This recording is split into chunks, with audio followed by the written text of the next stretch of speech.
നമസ്കാരം.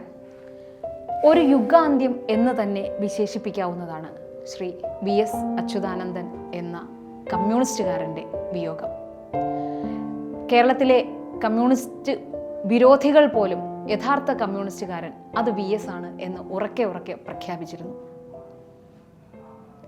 VSനെ ഓർക്കുമ്പോൾ പാർത്ഥൻ എന്താണ് പറയാനുള്ളത്?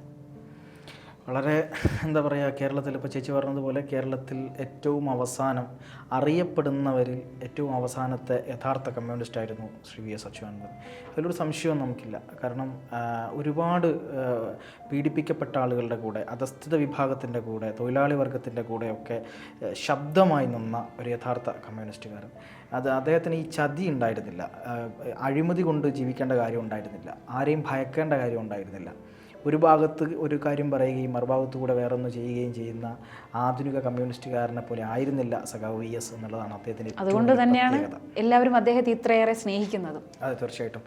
ഞാൻ ഇപ്പോൾ മനസ്സിലാക്കുന്ന ഇപ്പോൾ ചേച്ചി പറഞ്ഞൊരു പ്രധാനപ്പെട്ട കാര്യമുണ്ട്. അതായത് കമ്മ്യൂണിസ്റ്റ് വിരുദ്ധർ പോലും ഇഷ്ടപ്പെടുന്ന കമ്മ്യൂണിസ്റ്റ് നേതാവ് എന്ന് പറയുന്നത്. കേരളത്തിന് ഒരു പ്രത്യേക ചരിത്രമുണ്ട്. കേരളത്തിൻ്റെ ചരിത്രം എന്ന് പറയുന്നത് കമ്മ്യൂണിസ്റ്റ് ചരിത്രമാണ്, തൊഴിലാളി വർഗത്തിൻ്റെ ചരിത്രം. അവർ കേരളത്തിൽ ആദ്യമായിട്ട് അധികാരത്തിൽ വന്ന പാർട്ടി എന്ന് പറയുന്നത് EMSൻ്റെ നേതൃത്വത്തിൽ വന്നിട്ടുള്ള തൊഴിലാളി വർഗ കമ്മ്യൂണിസ്റ്റ് പാർട്ടിയാണ്. ആ കമ്മ്യൂണിസ്റ്റ് പാർട്ടിയുടെ ഒരു തത്വം എപ്പോഴും എല്ലാ മലയാളികളുടെയും ഉള്ളിലുണ്ട്. അത് BJPക്കാരനായാലും കോൺഗ്രസ്സുകാരനായാലും എല്ലാവരുടെ ഉള്ളിലൊരു കമ്മ്യൂണിസ്റ്റ് ബോധമുണ്ട്, അതാണ് സത്യം. പക്ഷേ ആ കമ്മ്യൂണിസ്റ്റ് ബോധത്തിൽ നമ്മളെല്ലാം അവസാനമായിട്ട് ബഹുമാനിച്ച, അവസാനമായിട്ട് ആദരിച്ച ഒരു കമ്മ്യൂണിസ്റ്റുകാരൻ ആരാണ് എന്ന് ചോദിച്ചാൽ അത് ശ്രീ VS അച്യുതാനന്ദൻ തന്നെയാണ്. പിന്നെ എനിക്ക് പേഴ്സണലായിട്ട് ഇപ്പം ഞാൻ ബാലസംഘത്തിൻ്റെയൊക്കെ നേതൃത്വത്തിലിരിക്കുന്ന സമയത്ത്, ബാലസംഘത്തിൻ്റെ കമ്മിറ്റികളിലൊക്കെ ഇരിക്കുന്ന സമയത്ത് ഞാൻ ഒരിക്കലും ഒരു ആവശ്യവുമായി ബന്ധപ്പെട്ട് ഡയറക്റ്റ്, എനിക്ക് ആ സമയത്ത് VS അച്യുതാനന്ദന് ആക്സസ് ഇല്ല, അദ്ദേഹം മുഖ്യമന്ത്രിയായിരിക്കുന്ന സമയമാണ്. ആ സമയത്ത് ഞാൻ ഒരിക്കൽ എന്തോ ഒരു കാര്യം പറയാൻ വേണ്ടി അദ്ദേഹത്തിൻ്റെ ഫോണിലേക്ക് വിളിച്ചു. ധൈര്യം ഇല്ലാതെയാണ് ഞാൻ വിളിക്കുന്നത്, ആലോചിക്കണം. അപ്പോൾ അദ്ദേഹത്തിൻ്റെ നമ്പർ എൻ്റെ കയ്യിലുണ്ട്. അപ്പോൾ ഞാൻ അദ്ദേഹത്തിനെ വിളിച്ചു. ആ സമയത്ത് ഫോൺ എടുക്കുന്നത് സഖാവ് VS ആണ്. VS കോൾ എടുത്തപ്പോൾ എനിക്ക് വിറച്ചു പോയി ഞാൻ. കാരണം മുഖ്യമന്ത്രിയാണ് സംസാരിക്കുന്നത്, തൊട്ടപ്പുറത്ത് ആരാണെന്ന് അറിയില്ല. അന്ന് നമ്മൾ മാധ്യമപ്രവർത്തകരല്ല, ഒന്നുമല്ല. പക്ഷേ ബാലസംഘത്തിലുണ്ട് എന്ന് മാത്രമാണ്. ബാലസംഘം എന്ന് പറയുമ്പോൾ അറിയാമല്ലോ, കുട്ടികളുടെ കാര്യമാണ്.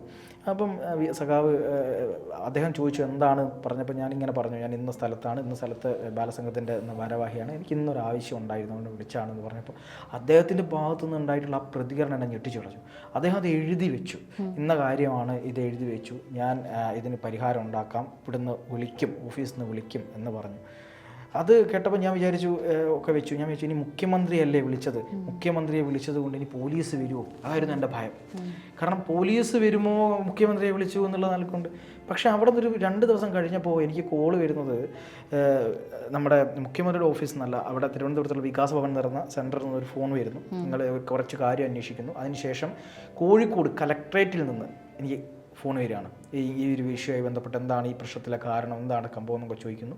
ആ സംഭവത്തിൻ്റെ പുറത്ത് നേരിട്ട് എന്താണ് അവിടെ പോകാൻ വേണ്ടി പറയുന്നു. അപ്പോൾ എനിക്ക് ആ സമയത്ത് പോകാൻ പറ്റാത്തത് കൊണ്ട് ഒരു ഓഫീസർ, കൊയിലാണ്ടി എന്ന് പറയുന്നത് എൻ്റെ നാട്ടിൽ കൊയിലാണ്ടി, അവിടെ കൊയിലാണ്ടി ഒരു ഓഫീസർ വരുന്നുണ്ടായിരുന്നു. ആ ഓഫീസറെ അവിടെ വന്ന് കാണാൻ പറ്റുമെന്ന് ചോദിക്കുന്നു. ഞാൻ അവിടെ പോയി കാണുന്നു, ആ കാര്യം പറയുന്നു. ആ സംഭവം എനിക്ക് നടക്കുന്നു. മനസ്സിലാക്കണം, ഒരു കൊച്ചുകുട്ടിയാണ് ഞാൻ, ഒരു കൊച്ചുകുട്ടിയെ ഞാൻ വിളിച്ചു പറഞ്ഞ എൻ്റെ ആവശ്യത്തെ സഖാവ് VS അച്യുതാനന്ദൻ എന്ന് പറയുന്ന മുഖ്യമന്ത്രി അത്രയും പരിഗണനയോടുകൂടി കണ്ടു എന്ന് പറയുന്നതാണ് അദ്ദേഹത്തിൻ്റെ അത്രയും വലിയൊരു കാര്യം. ഉമ്മൻചാണ്ടിയെ പോലൊരു മുഖ്യമന്ത്രി. VS അച്യുതാനന്ദനും ഉമ്മൻചാണ്ടിയും കേരളത്തിൻ്റെ ഇതിഹാസങ്ങളാണ്, എപ്പോഴും ഞാൻ പറയാറുണ്ട്. കാരണം ജനകീയന്മാർ, കാരണം മനസ്സറിയാം അവർക്ക്. പിന്നെ വേറൊരു കാര്യം എന്ന് പറയുന്നത് അദ്ദേഹത്തിൻ്റെ ഇപ്പോൾ ഞാൻ പറഞ്ഞില്ലേ, കിളിരൂർ കേസ്, കവിയൂർ കേസ് തുടങ്ങിയ കേസുകളിലൊക്കെ അദ്ദേഹം എടുത്ത നിലപാടുണ്ട്. ഈ പറയുന്ന രാഷ്ട്രീയത്തിലെ ഉന്നതന്മാരായിട്ടുള്ള ആളുകൾക്കെതിരെ അദ്ദേഹം സംസാരിച്ചു. CPM-നകത്ത് ഉന്നതന്മാരുണ്ട്, കോൺഗ്രസിനകത്ത് ഉന്നതന്മാരുണ്ട്. സൂര്യനെല്ലി കേസിൽ അദ്ദേഹം ആഞ്ഞടിച്ചു. അദ്ദേഹം മുഖ്യമന്ത്രി ആയപ്പോഴാണ് യഥാർത്ഥത്തിലൊരു മുഖ്യമന്ത്രി കേരളത്തിന് ഉണ്ടായി എന്ന് തോന്നുന്നത്. കാരണം ചേച്ചിക്ക് ഓർമ്മയുണ്ടാവും, 82-ാം വയസ്സിൽ അദ്ദേഹം മുഖ്യമന്ത്രിയാവുന്നത്. ആലോചിക്കണം, 82-ാമത്തെ വയസ്സിൽ ഇടുക്കിയിലെ കയ്യേറ്റങ്ങൾക്കെതിരെ ശക്തമായ നിലപാട് സ്വീകരിച്ച് JCB കൊണ്ട് അത് ഇടിച്ച് പൊളിച്ചു കളഞ്ഞു. കാരണം പ്രകൃതിയെ കയ്യേറി ഒരുത്തനും ഒന്നും ഉണ്ടാക്കണ്ട, അവിടെയുള്ള പ്രകൃതിക്ഷോഭങ്ങൾക്കും പ്രശ്നങ്ങൾക്കും കാരണം എന്താണ് എന്നുള്ളത് അദ്ദേഹത്തിന് അറിയാമായിരുന്നു, നിലപാട്. പക്ഷേ അങ്ങനെ നിന്ന VS അച്യുതാനന്ദനെതിരെ പാർട്ടി തന്നെ തിരിയുന്ന ഒരു അവസ്ഥയുണ്ടായി. ഇടുക്കിയിലെ ജനങ്ങളെ അദ്ദേഹത്തിനെതിരെ തിരിച്ചു. അദ്ദേഹത്തിന് ഒരുപാട് ബുദ്ധിമുട്ടുകൾ അനുഭവിക്കേണ്ടി വന്നു. പക്ഷേ എന്നിട്ടും അദ്ദേഹത്തിന് ആ നിലപാടുണ്ടായിരുന്നു. എനിക്ക് തോന്നുന്നു വി.എസ്. അച്യുതാനന്ദൻ മുഖ്യമന്ത്രിയായിരിക്കുന്ന സമയത്താണ് പാവപ്പെട്ടവർക്ക് കുറച്ചുകൂടെ ഈ പോഷകാഹാരം എന്നുള്ള പേരിൽ കാര്യങ്ങൾ കൃത്യമായി കിട്ടാൻ തുടങ്ങിയത്. അഗതി കുടുംബങ്ങൾക്കൊക്കെ കൃത്യമായി ഓരോ മാസവും പഞ്ചായത്തുകൾ മുഖേന കിറ്റുകൾ കൊടുക്കാനുള്ള സംവിധാനം ഏർപ്പെടുത്തി. ഈ പെൻഷൻ തുക വർദ്ധിപ്പിക്കാനുള്ള കാര്യങ്ങൾ ഉണ്ടാക്കി. പിന്നെ ഇതൊക്കെ അപ്പുറത്തേക്ക് വി.എസ്. ഒരു പരിപാടിക്ക് വന്നു കഴിഞ്ഞാൽ അദ്ദേഹത്തെ ഒരു ആവേശമാണ് അദ്ദേഹത്തിൻ്റെ ആ വാക്ക്. അതിനോട് ഞാനൊന്ന് കൂട്ടിച്ചേർക്കട്ടെ. ഒരു സമ്മേളനത്തിൽ വി.എസ്. അച്യുതാനന്ദൻ കയറുമ്പോൾ ഉണ്ടായ കരഘോഷം കണ്ടിട്ട് സഹിക്കവയ്യാതെ അല്പനായ ഒരു നേതാവ് പറയുന്നു, കടലിലെ തിരമാലകൾ, ബക്കറ്റിൽ ആ കടൽ വെള്ളം എടുത്താൽ അവിടെ തിരമാല ഉണ്ടാവില്ല എന്ന്. പക്ഷെ ആ നേതാവിന് തെറ്റി.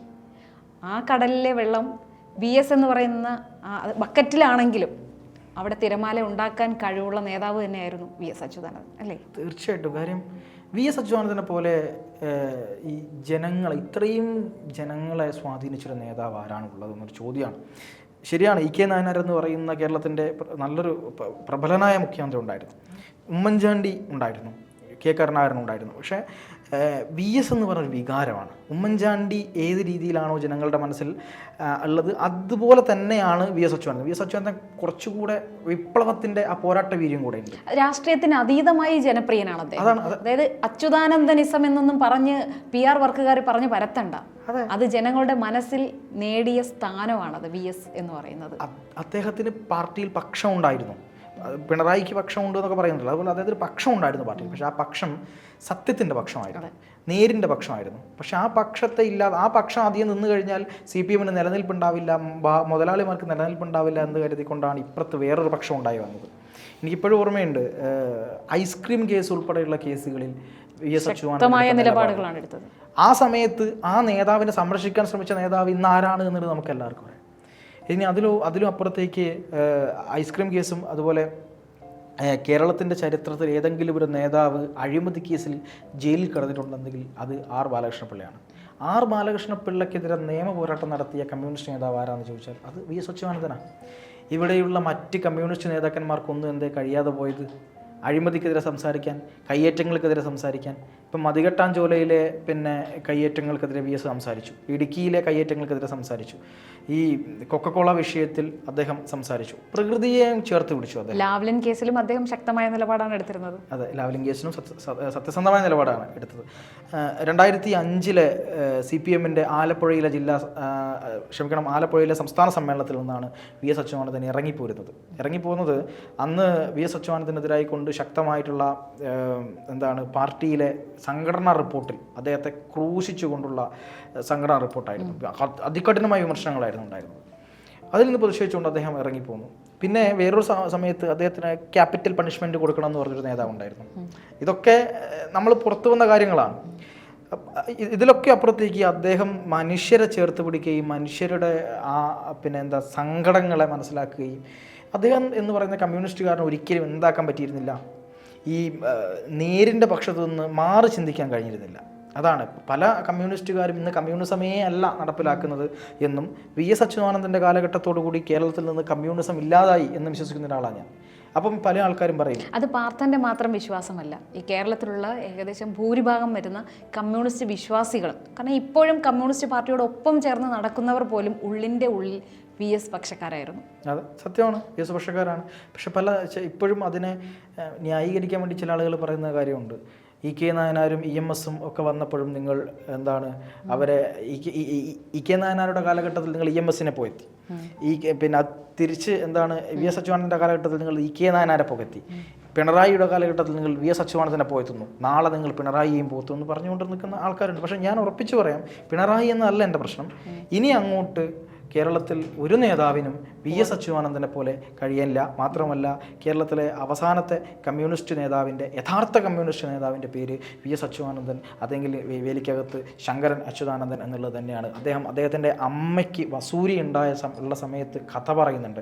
അമ്മയെ തൊട്ടപ്പുറത്ത് ഒരു വീടിൻ്റെ ഉള്ളിൽ, അല്ലെങ്കിൽ ഒരു കെട്ടിടത്തിൻ്റെ ഉള്ളിലേക്ക് മാറ്റി അവിടെ അമ്മ വെള്ളം ഇരിക്കാതെ നിൽക്കുകയാണ്. ആ സമയത്ത് അച്ഛനോട് ചോദിക്കുന്നുണ്ട്, അമ്മ എന്തുകൊണ്ടാണ് അമ്മ ഇങ്ങനെ നിൽക്കുന്നത്, എന്തുകൊണ്ടാണ് ദൈവം നമ്മളെ രക്ഷിക്കാത്തത് എന്ന് ചോദിച്ച അച്യുതാനന്ദൻ്റെ ചോദ്യമുണ്ട്. അവിടെ നിന്ന് തൊട്ട് അദ്ദേഹം പറഞ്ഞില്ല ഞാൻ അവിടെ നിന്ന് നിരീശ്വരവാദിയായി എന്ന് പറയുന്നുണ്ട്. പിന്നീട് അദ്ദേഹം പറഞ്ഞിട്ടുണ്ട് എന്ത്, മറ്റുള്ളവർ വിശ്വസിക്കുന്നതിലോ അതിനൊന്നും എനിക്കൊരു പ്രശ്നവുമില്ല, പക്ഷെ ഞാൻ അവിടെ മുതൽ എൻ്റെ വിശ്വാസം, എൻ്റെ അമ്മ നഷ്ടപ്പെട്ടു, അവിടെ എൻ്റെ വിശ്വാസം അവിടെ നഷ്ടപ്പെട്ടു എന്ന് പറഞ്ഞൊരു മനുഷ്യനാണ് അദ്ദേഹം. അതുകൊണ്ട് പലപ്പോഴും വികാരം നമുക്ക് കണ്ണിൽ നിന്ന് വെള്ളം വരും അച്യുതാനന്ദൻ്റെ കാര്യം പറയുമ്പോൾ. കാരണം അത്രയ്ക്ക് നല്ലൊരു മനുഷ്യൻ, മറ്റുള്ളവരെ ഉപദ്രവിക്കാത്ത മനുഷ്യൻ. കാരണം അനാവശ്യമായി ഒരാളെയും അദ്ദേഹം ഉപദ്രവിച്ചിരുന്നില്ല എന്നുള്ളതാണ്. അനാവശ്യമായി ആർക്കും ഒരു കാര്യങ്ങളും അദ്ദേഹം ചെയ്തു കൊടുത്തില്ല എന്നുള്ളതുമാണ്. അദ്ദേഹത്തിൻ്റെ ഭരണകാലത്ത് പൊളിറ്റിക്കൽ സെക്രട്ടറി ആയിട്ട് അല്ലെങ്കിൽ മറ്റു കാര്യങ്ങളിലോ ഒരു ഈ പറയുന്ന പ്രശ്നങ്ങളിൽ ബാഹ്യ ഇടപെടലുകൾ അതെ ബാഹ്യ ഇടപെടലുകളോ കളങ്കിതമായ നേതാക്കന്മാരോ അദ്ദേഹത്തിന്റെ കൂടെ ഉണ്ടായിരുന്നവരും അദ്ദേഹത്തെ പോലെ തന്നെ ആദർശധീരന്മാരായിരുന്നു. തീർച്ചയായിട്ടും നീതിക്കും ന്യായത്തിനും വേണ്ടി ശക്തമായും വ്യക്തമായും കൂടെ നിൽക്കുന്ന ആൾക്കാർ. സത്യമാണ്. നമുക്ക് എന്നാലും അവസാനിപ്പിക്കേണ്ട സമയമായി. എങ്കിലും ഒരു കാര്യം കൂടി പറയാം. ഇപ്പോൾ ചേച്ചി പറഞ്ഞ നിർത്തിയെടുത്തുന്നു. അതായത് അദ്ദേഹത്തിൻ്റെ PA ആയിട്ട് നിൽക്കുന്ന അദ്ദേഹത്തിൻ്റെ സന്തത സഹചാരിയായ സുരേഷ് ഉൾപ്പെടെ ഇന്ന് പല കാര്യങ്ങളിലും വിമർശിക്കുന്ന സാമൂഹിക രംഗത്തെ പല ആളുകളും അന്ന് VSൻ്റെ കൂടെ നിന്ന ആൾക്കാരായിരുന്നു. എനിക്ക് തോന്നുന്നു പിന്നെ KM ഷാജഹാൻ ഉൾപ്പെടെയുള്ള ആൾക്കാർ, അങ്ങനെ പല സമൂഹത്തിലെ പ്രധാനപ്പെട്ട സത്യസന്ധതയ്ക്കൊപ്പം നിൽക്കുന്ന ആളുകളെല്ലാം അദ്ദേഹം തിരഞ്ഞു പിടിച്ച് തൻ്റെ സ്റ്റാഫിൽ ഉൾപ്പെടുത്തി. അതായിരുന്നു VSൻ്റെ കരുത്ത് എന്ന് പറയുന്നത്. ഇന്ന് പലരുടെയും സ്റ്റാഫിലുള്ളത് ആരൊക്കെയാണെന്ന് നമുക്ക് ചോദിച്ചാൽ നോക്കിയാൽ നമുക്ക് മനസ്സിലാവും, യോഗ്യത നോക്കിയാൽ നമുക്ക് മനസ്സിലാവും. അപ്പോൾ എന്തായാലും പുന്നപ്ര വയലാറിൻ്റെ സമരരംഗത്ത് നിന്ന് കേരളത്തിൻ്റെ മണ്ണിലേക്ക് വന്ന് അവിടെ തൊഴിലാളി വർഗത്തിൻ്റെ അവകാശത്തിന് വേണ്ടി ചെങ്കൊടി പിടിച്ച് ഈ കേരളത്തിൻ്റെ മണ്ണിലേക്ക് വന്ന് മനുഷ്യരുടെ ഹൃദയത്തിലേക്ക് ഇടം നേടിയിട്ടുള്ള ആ വലിയ വിപ്ലവകാരിക്ക് നമ്മൾ ആദരാഞ്ജലി അർപ്പിക്കുകയാണ്, വിപ്ലവ അഭിവാദ്യങ്ങൾ അർപ്പിക്കുകയാണ്. ഇങ്ങനെ ഒരു നേതാവ് ഇനി കേരളത്തിൻ്റെ മണ്ണിൽ ഉണ്ടാവില്ല. ഈ പറയുന്നത് പോലെ ഇനി ഇത്തരത്തിലൊരു നേതാവുണ്ടോ എന്ന ചോദ്യം. പിന്നെ ഈ മുരുകൻ കട്ടാക്കടയുടെ ഒരു കവിതയുണ്ട്, നെറിയുള്ളൊരു നേതാവുണ്ടേ എന്ന് പറയുന്നൊരു കവിതയുണ്ട്. ആ കവിത സൂചിപ്പിക്കുന്ന പോലെ തന്നെ നക്ഷത്രാങ്കിത പതാകയുണ്ട്. നമ്മുടെ അരിവാൾ ചുറ്റിയുള്ള ആ ചുവന്ന ചെങ്കൊടിയിലെ ആ ചെങ്കൊടി പിടിച്ച ആളുകളുടെയൊക്കെ ഉള്ളിൽ VS എന്ന് പറയുന്ന ആ രണ്ടക്ഷരം അതൊരിക്കലും മായാതെ നിൽക്കും. അത് നമ്മളെ സംബന്ധിച്ചിടത്തോളം ഏറെ ദുഃഖകരമാണ് കാര്യങ്ങൾ. എങ്കിലും അദ്ദേഹം നയിച്ച വഴി അത് വലുതാണ്. അത് യഥാർത്ഥ കമ്മ്യൂണിസത്തിൻ്റെ വഴിയാണ്.